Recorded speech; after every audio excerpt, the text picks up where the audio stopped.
Cool. Yeah, hey everyone. My name's Hugh Karp. I'm the founder of Nexus Mutual.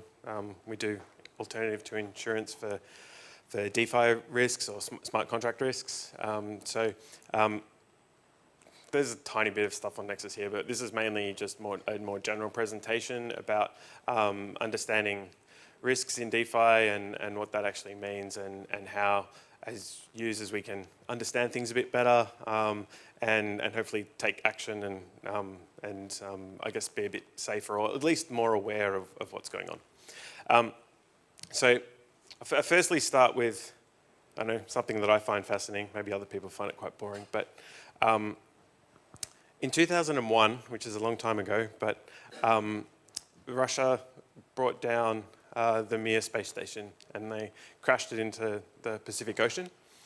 And before they did that, they took out 200 million of insurance coverage on the chance that it might take out Tuvalu or maybe land somewhere in Auckland if they got things really bad.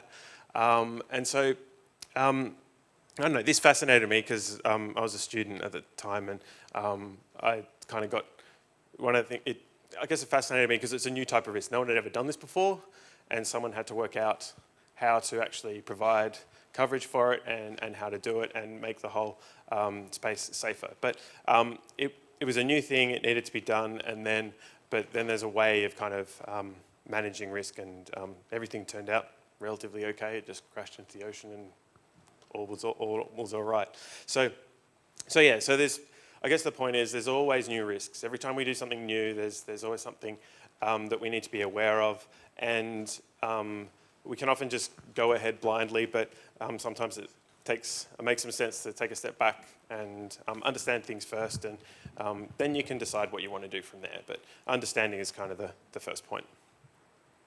And so I kind of walk through a kind of rough framework that I've kind of, well, I've kind of come up with a bunch of it, but honestly, it's just based off standard risk management techniques that a whole bunch of people in the finance industry use. And so we don't have to reinvent the wheel on everything, but this is just kind of specifically applied to risks in DeFi. So the first thing to do is kind of understand what could cause a loss, what events could cause a loss. And I mean, you can come up with an endless list of things, but I tend to categorize things into these three categories. And then you can kind of work through the details of the specific use case that you're thinking about. The first one is technical smart contract risk. So this is basically the fact that the developers may have coded something, but it wasn't done correctly, or their intentions weren't exactly correct, and they missed something, missed a check, or it did something weird, like, you know, so like the parity bugs or BZX recently, I guess, is a good example. Then the second risk is external risk. So this is kind of, I guess, a wider category of risks, but external to the smart contracts, and that could be things like oracles or governance processes, things that can influence the, like basically if you're putting money into a smart contract and something could influence it, there's an admin key or there's an oracle or something like that. Anything that's external to the smart contracts that could be attacked that influence how they work and potentially cause a loss. And then there's kind of also another broad category of economic incentive failure. And that could be something like, I guess one of the most obvious ones is if the maker interest rate mechanism doesn't actually manage to make the peg hold, or for example, if you've got money in one of the lending pools and then you can't get your money out because there's not enough liquidity on the other side or something like that.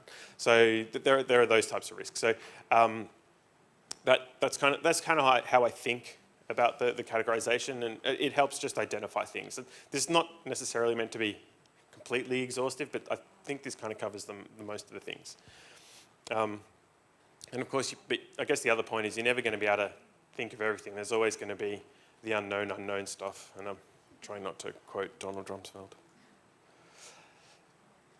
So the next step, once you've kind of understood what the risks are, is to kind of go through each one, and this it's a bit laborious, but I think it helps, is go through each one and think about them in two dimensions. So first, the likelihood of it happening, and then what the potential consequence is if it does happen.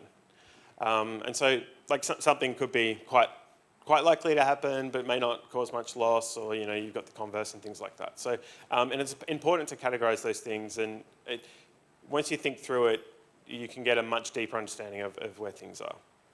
So, I mean, for example, you might think that a compound having a technical smart contract bug still, after being kind of battle tested for quite a while, is actually relatively low. But the consequence of it, if something does happen, the potential consequence of that actually occurring could be quite catastrophic. May not be, maybe there's only a small amount of funds may be lost, but it depends what the bug is, but it has the potential for all the funds to be lost. So then you do boring risk matrix stuff, and you just kind of put it into a low, medium, high stuff. And I mean, this is nothing new. This is just things that the financial world use pretty regularly.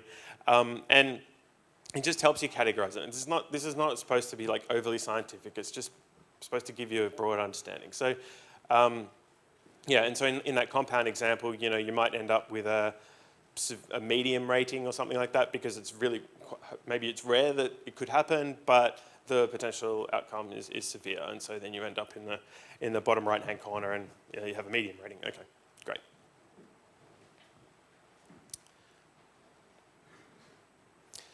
Then you can do that. Okay, so once you've done that across all the risks and things like that, it's important to then work out, now you have a bit more understanding of what the risks are and what the potential outcomes might be. You're never quite sure exactly what's going to happen, of course, but then you can use that to potentially take action.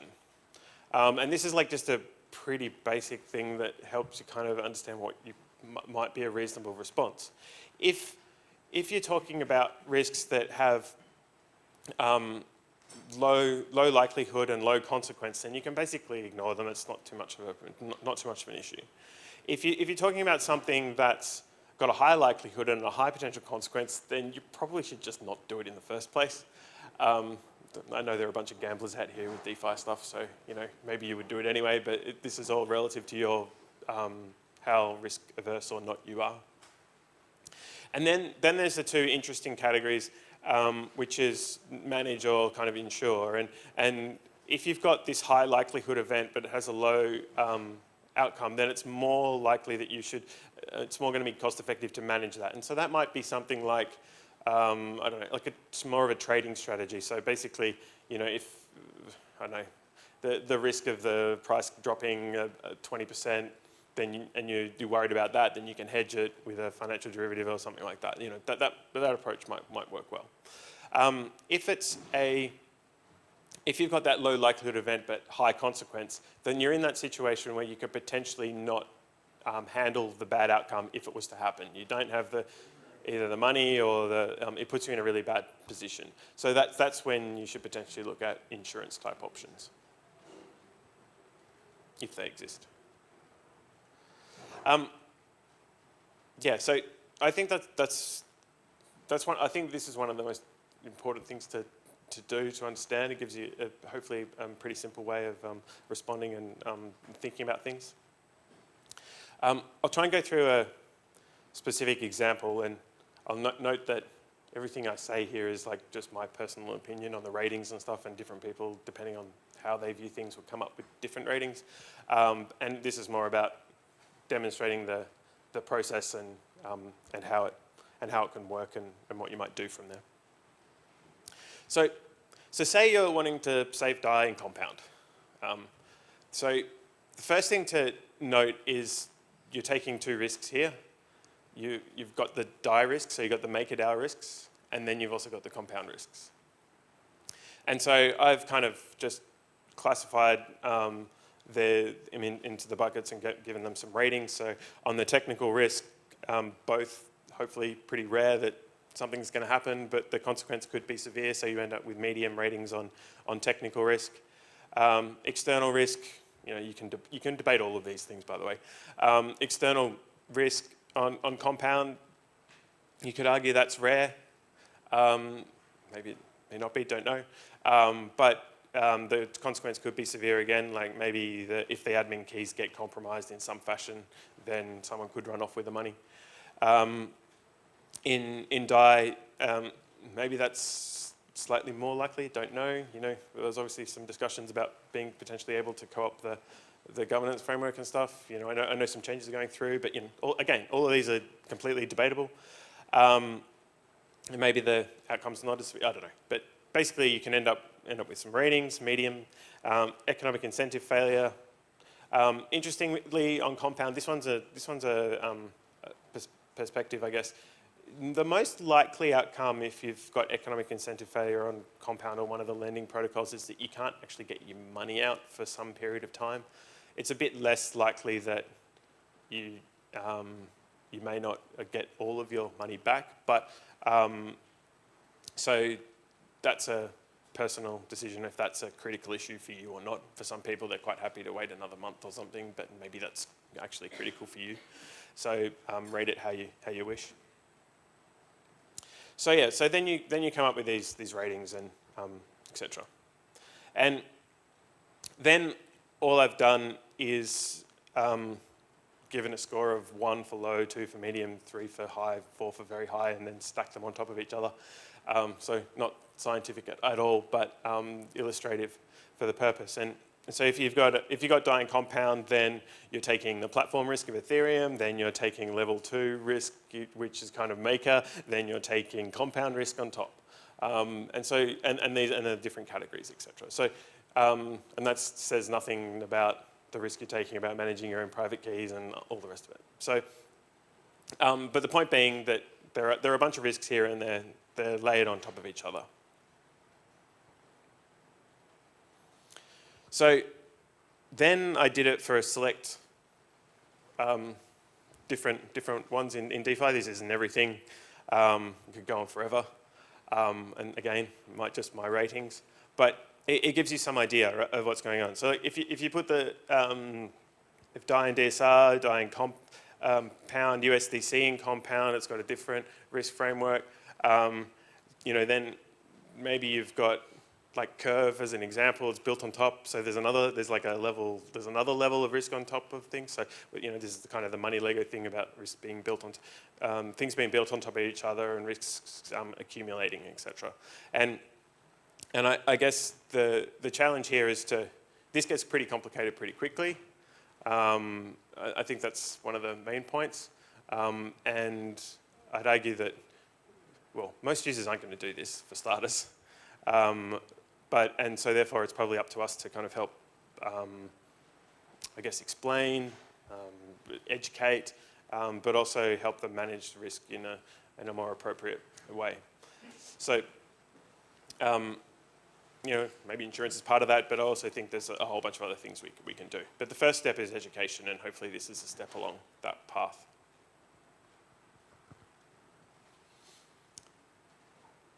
So then what you can do, this is based on the returns that, I don't know, were there a few days ago, that I just got from the various sources. And so you can then plot them on this risk return type matrix, and then you can have an idea about where your, so the classic economic theory thing you do then is you create a utility curve, which is like basically your equivalent version of like how risk averse you are, and that'll give you what's equivalent on a low risk, low return, high risk, high return for you.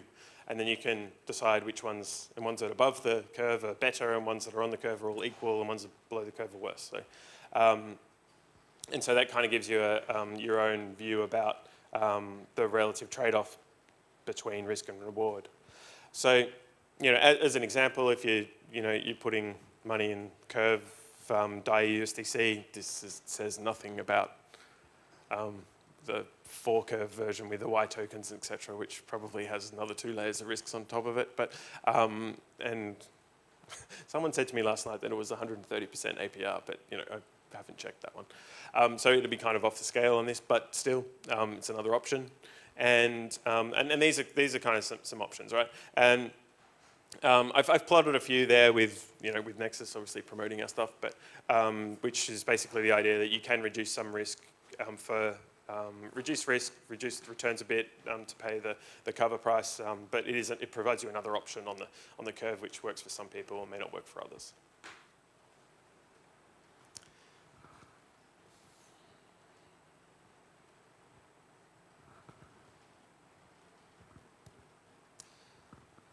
Coming to the end. Hopefully you got a lot of questions. Yeah, so I think, yeah, that's kind of my summary right now.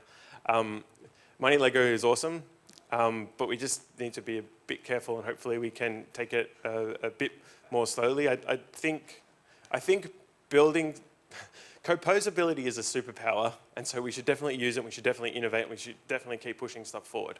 But we also need to make sure we do things in a bit more, I don't know, controlled fashion. Not put massive amounts of money in stuff that has only been on there for a few days or weeks or something until we see what happens. It's hard, and especially when you've got new people doing some stuff with good intentions and then something goes wrong, and then everyone piles on all these expectations of that developer. So we've lowered the barriers to entry to doing new innovative stuff by a massive amount, which is really cool, and then we'll get heaps of innovation out of the back of that. But we also need to take in mind that there is risk to what we're doing, and some people are perfectly willing to gamble on this stuff, and that's fine. But other people have different expectations on the level of security that they're taking. So educating users is a good first step. To turn off my notifications. So yeah, but we've got a bit more. We've got a bit more to do in my mind. So my goal is to not say don't do the panic one, but take it a bit more slowly and understand things and educate and reduce the risks, so that construction of 5 or 6 different protocols does not require panic in the future. But take it, basically walk before we can run is kind of, I guess, where I'm coming from. Yeah, so very, very short. Hopefully it gets it back on time, but hopefully that was useful. And I just think we're doing some really cool things. We just need to be a bit more aware of the risks we're taking, and hopefully, hopefully that keeps everyone's money a bit safer than it has been. So yeah, thank you.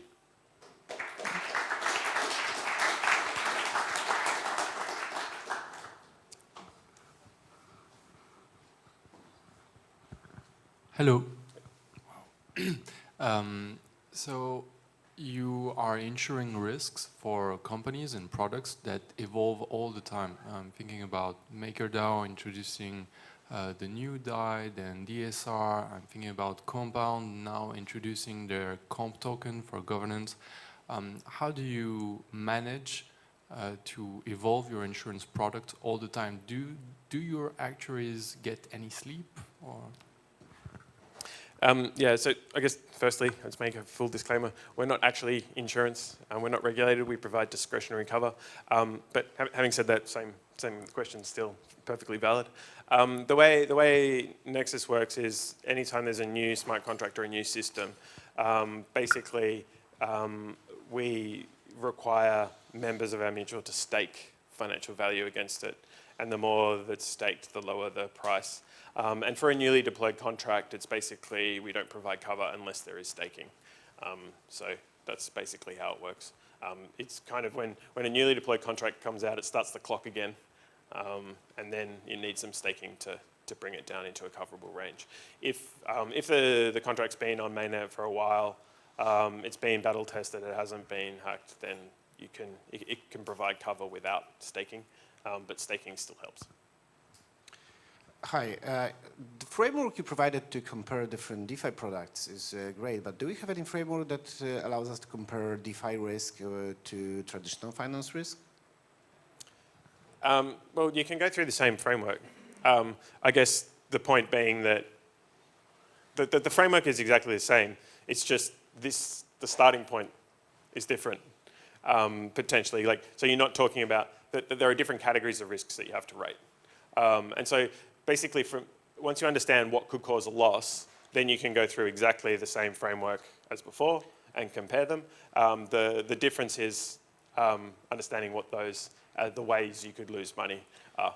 But is there any like guidance how to compare, for example, technical risk in traditional finance compared to DeFi? It's a totally different concept. So I don't think the technical risk is actually going to be a thing necessarily. Like what you're really talking about there is if something goes wrong, what are the fail-safes in place after that? So you can take legal action against the company, then you've got the courts, then you've got government regulation, what safety nets are in place. And that it's more going to depend on your jurisdiction than anything else.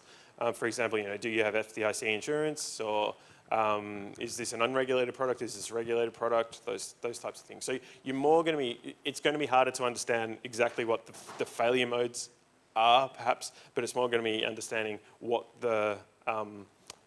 what actions you can take if something were to happen. What are you covered for and what are you not covered for?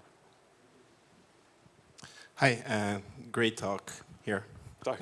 Hey, how are you insuring the Nexus contracts? Good one. We aren't yet. But you could take some measures like going into verifiability of the contracts, or maybe adding a legal layer to it. Is that something you're looking at? Yeah. We Nexus is actually a DAO itself, but it's actually a legal entity in the UK. So it's like a legally linked DAO or whatever. I guess on that side, we don't really have any options right now because the regular insurance industry isn't covering this stuff, which is kind of one of the reasons we built Nexus in the first place, to cover crypto risks, because we can't get cover from the regular insurance industry right now. But I think from a user perspective, you say you're putting money on Compound and then you get some cover with Nexus. Like, if the worst case outcome is basically if both of those things, if both Compound and Nexus fail at the same time, as long as that doesn't happen, then you're going to be okay, because either if you lose your money, if Compound goes down, you get the cover, you get the claim payout. If Nexus goes down, you lose your cover cost, but that's a relatively low cost. So not ideal, but not a massive critical failure, and you can pull your money out of Compound. So the worst case outcome is if they both fail at the same time. So you've still increased your, or still reduced your risk quite a lot, but agree, nothing's 100%. But you could use Nexus as a short against the contract, which you then attack. Yeah, you could, yeah. We have KYC, so. So, hi, Hugh. Hey. Hi. Always a fan. In regards to the last speaker, Badri said, he'd warned against doing an Uber and just going all out and screwing forgetting about the regulatory risks and becoming popular. So with DeFi, which one would you pick? Safe, but not used by anyone really? Or quite unsafe, but used by a lot of people? What would be the initial strategy for the next year 1 to 3? Well, and obviously you're an insurance man, sorry. Yeah, I mean, this is obviously a spectrum, and it depends on the particular situation, and some things are higher risk than others, blah, blah. But I guess if you don't have any users, what's the point? So to me, we have to work out ways to do this. And I think I'd also, more generally, I'd encourage us to self-regulate somehow. Like, all regulations in the regular world come from good intentions. Like, they're trying to protect people from stuff. And so we shouldn't absolutely dismiss them. But we can actually construct things in a different way. Like, perhaps I'll give you a specific example. Like, insurance regulation that I know of, basically. Insurance regulation exists primarily to address 2 key risks. The first one being that you're essentially, as a customer, trusting the insurance company to look after your money appropriately and making sure that they have enough money, if the claims were to happen, to pay them out. So there's an agency risk there. And the second one is the asymmetry of information between the insurer and the insured, in which case you're trying to, the insured is trying to establish how safe that particular insurer is. And so both of those things can be fundamentally addressed using Ethereum and smart contracts. You can take away the custody issues. The transparency is there, and so that doesn't mean that the regulations are going to change, but we're actually dealing with the core issues of what the regulations are there in the first place for. So I guess I'd encourage more pushing the boundaries where we're dealing with the underlying issues in a different way, because then if something bad happens, you've got a very strong argument with the regulators. Look, we're not trying to be cowboys and cause harm to people. This is genuinely a different new way of doing things that has significant benefits. And so I think that type of situation's entirely different to, I don't know, doing a darknet market with I don't know, mixers and stuff. I don't know. There's a spectrum. Further question? No? Thank Cool. you. All right, thank you.